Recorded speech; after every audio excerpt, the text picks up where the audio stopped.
What is up, guys? My name is Lex. We're here at Texas Card House in Dallas, Texas behind us, and today we are playing a huge live stream 1025 with $50 straddles. I'm risking $15,000 for this game. I'm getting this same feeling that I used to get back in wrestling and back in CrossFit. Right when you're leading up to a competition, you get a little bit nervous, you get some butterflies, your mouth gets a little dry, your hands get kind of clammy and cold, and I'm feeling that right now. I'm feeling the pressure, I'm feeling the excitement, I'm feeling the nerves. It's a big game. I mean, live streams are just different than any other games that you play. The cameras are on, the lights are on, people are watching you.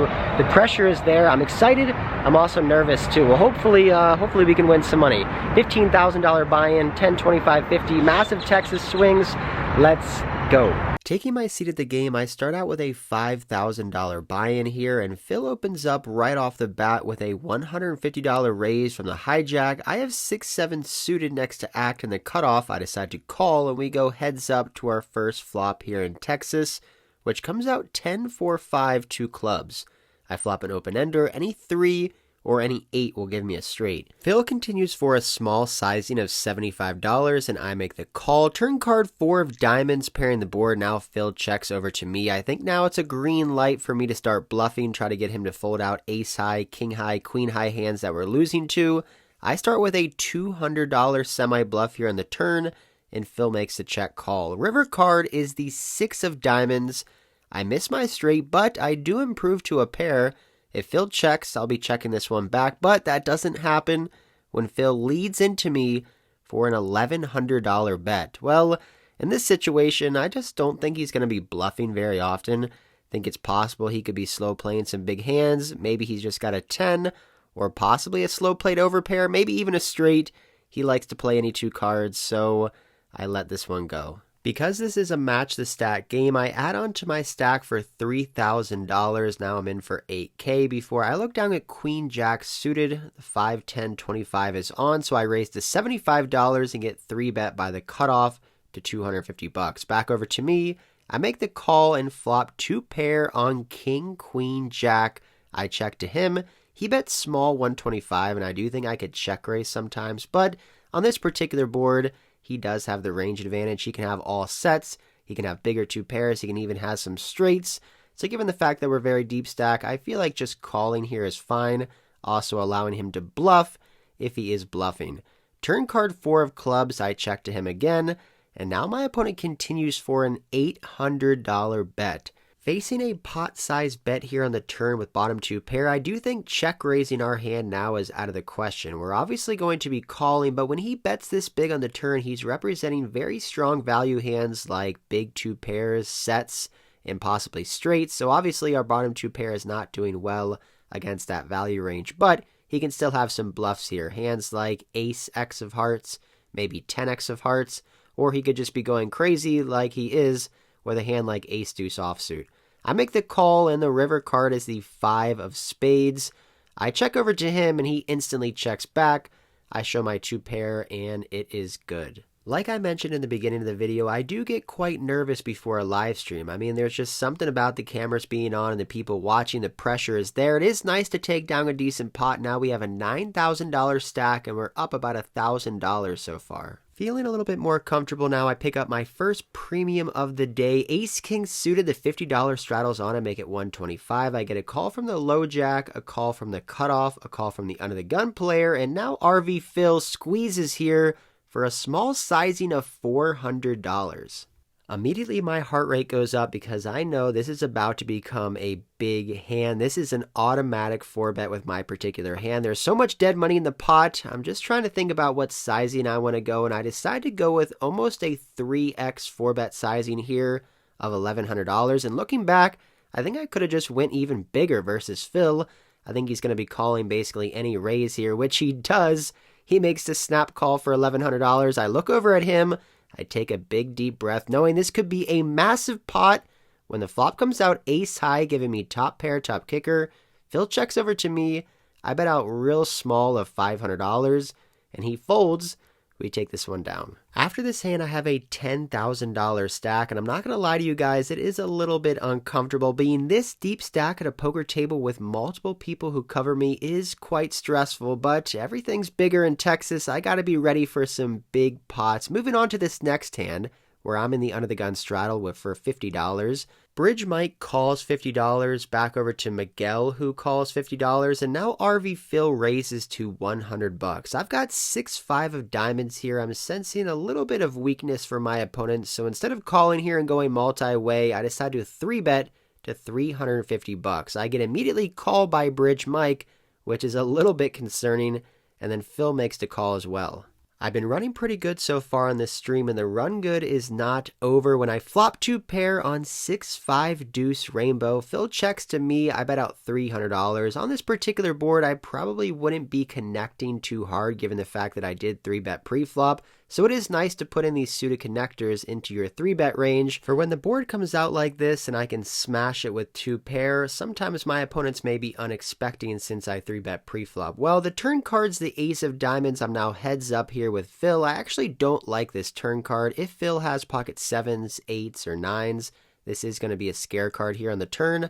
I decide to bet $700, which looking back, I think I should have went a little bit smaller, something like $450 or $550. Phil here has 10 high and a gut shot straight draw, and eventually he makes the good discipline fold, and we win another pot. Cruising along here up $3,000. Now in this hand, Miguel calls $50 from under the gun. I've got pocket queens now in the hijack, raised to $200. Back over to Miguel, who makes the call. Heads up here in position to queen, queen, deuce, flopping quads. Holy shit. Miguel checks to me. On this super dry board flopping quads, I decide to trap and check this one back. Turn card King of Hearts. Now Miguel leads for a quick $250. And from what I've seen so far, Miguel does not like to fold. So even here with quads, I think it's a spot I could be putting in a raise. So I decide to bump it up here to $700. As you guys can see, Miguel actually has a royal flush draw. When I make it $700, he makes a snap call. If the ace of hearts comes or the 9 of hearts comes, we could be seeing a massive bad beat. The river's the ace of diamonds. It isn't the royal card, but it does improve Miguel to a straight. He checks over to me, and in my mind, I feel like he's going to have a King X holding here a lot of the time. He let out on the turn and then called my raise. I do feel like this ace is a bad card for me to get value because he's going to think that I may have an ace. So I decide to go with a really tiny bet here on the river of $500, and he makes the snap call with the straight. I show my quads, and I'm kind of kicking myself for not going bigger here on the river. Tough to not be results oriented. I was going for a smaller sizing there to get a call by a King X hand. Obviously, I could have went much bigger, but it is still pretty nice to get quads on a live stream and win a decent pot. We are just cruising along now. $12,000 stack, up 4.5K on the day. Everything is going perfect so far. In this next hand, the little delivery boy raises it up under the gun to $150. There's one call, and I call on the button with a suited connector, and the straddler calls 4 ways to a 10 high board. All spades, we flop a flush with a straight flush redraw. The action checks to me. I bet, only the straddle makes the call. Turn card, I bet again. My opponent makes the call again. I bet a large sizing on the river, and this time my opponent folds, and we win $965 here, flopping a flush. Alright, buckle up because this next one gets a little bit wild. It folds all the way to Miguel, who calls $50. I've got ace-queen offsuit in the $25 straddle, raised to $200, and now the under the gun plus 1 player, who's in the $50 straddle, 3-bets me to $650. From what I've seen so far from this player, he seems fairly aggressive, putting in some big bets as bluffs and value. Seems to be pretty balanced, so I feel like he can have some really good hands here and some not so good hands. Looking back, I think a 4-bet would be good here with ace-queen offsuit, but I decide to call out of position to an ace-deuce-7 board, 2 clubs. Giving me top pair, this could be great if he's got jacks, queens, or kings. This could be awful if he's got aces or ace-king. I check to him, he bets out $425, and I make the call. $2,200 in the middle. The turn card's the 10 of diamonds, improving pocket 10s and ace 10, but not really helping out any other hand. It's definitely a card my opponent can continue to barrel on if he does have a hand like king queen, king jack, queen jack for a gut shot straight draw. I check to him, and now he continues for a large sizing of $1,400. Things are getting a little bit uncomfortable now. We got 3-bet pre-flop. We flopped top pair. My opponent bet. We called, and now he continues for a large sizing here on the turn. We could be beat by 2 pairs, sets, ace, king, aces, deuces, sevens, pocket 10s. There's a lot of hands my opponent can have here that we're losing to, but it is still possible he can have some bluffs.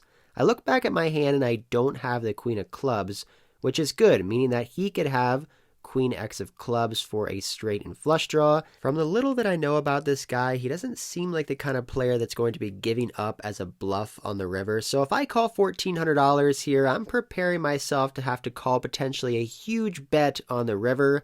I think about just ditching my hand. I mean, I am up like $4,000 on the session, but then I think to myself, there's no way I can full top pair to this guy. I just got to see what happens here on the river. So I put in $1,400. There's over $5,000 in the pot. And the last card is the deuce of hearts, a complete brick. I check over to him. Definitely be calling with some, pair plus flush draws or something like that here where I'm thinking of, like, am I getting the right price to call? Sure, she's given Rip It vibes. I mean, he does not want to check back and just roll over with 9 high.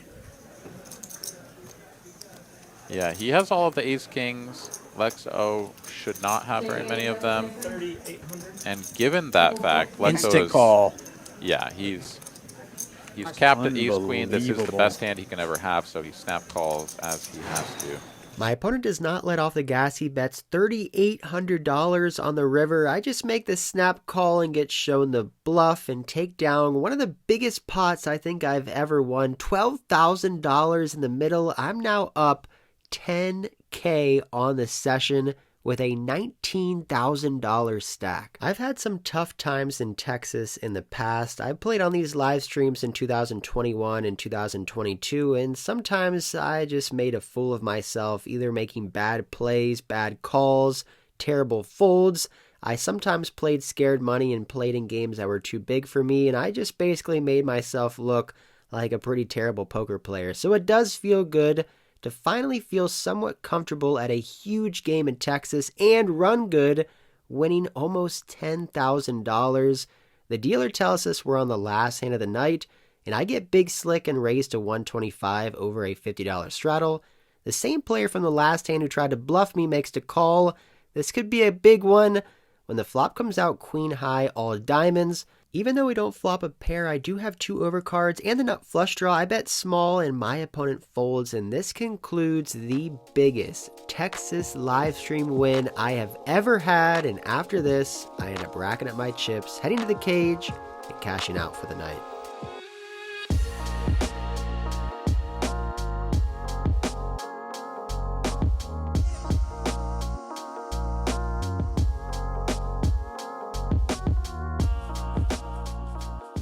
$9,627. That is how much we profited on the session. Almost a $10,000 win. Finally a huge win in Texas on a live stream. In 2021 and some of 2022, I played a lot on these Texas live streams, and I could never run good. I could never make a big hand. I could never stack anybody. I could never win huge. And today we finally broke that Texas curse, winning almost $10,000. The game was really tough as well. There was a lot of good players. And what made the game even tougher is that it was to match the stack. The game became huge. $50 straddles, $100 straddles, $200 straddles. So to come away with almost a $10,000 win is a huge win for me. I mean, it's very stressful. I've got 17K in my stack, and almost everybody else at the table covers me. So if I make a huge mistake, I could lose 17,000 in one hand, which is huge. It's a lot of money. But to be fully transparent, I did sell action for this game. I didn't want to have 100% of my action in such a big, crazy, swingy game. So I did sell action to some people, so I didn't win all $9,600. I'm going to be giving that back. So thanks to those guys. If you guys want to buy action in the future, it's going to be on my Instagram, Lexo Poker, and I might make, you know, announcements on here as well. I plan to try to hopefully play Hustler live at the bike, the lodge, come back here to Texas. Great day. Like I said before in the beginning of the video, where you get those pre-competition nerves, you know, dry mouth, clammy hands, butterflies in your stomach. Now it just feels like the same feeling after I would win a state championship or after I won a CrossFit competition. It just feels amazing. You just feel totally relaxed and just accomplished and a success, and it's one of the best feelings. I feel like that's why we train so hard in things in our life, is to feel this moment of success and to feel, you know, winning. It's awesome. I don't know, but I may go celebrate a little bit here. I may go to sleep. We'll see. I don't know what I'm gonna do, but all I know is that this is it for the video. Hope you guys enjoyed this one. Thank you guys for watching. Thanks for liking. Thanks for subscribing and commenting. 50,000 plus subscribers really, really means a lot. Thank you guys. Next stop, Vegas. Until next time, I'll see ya.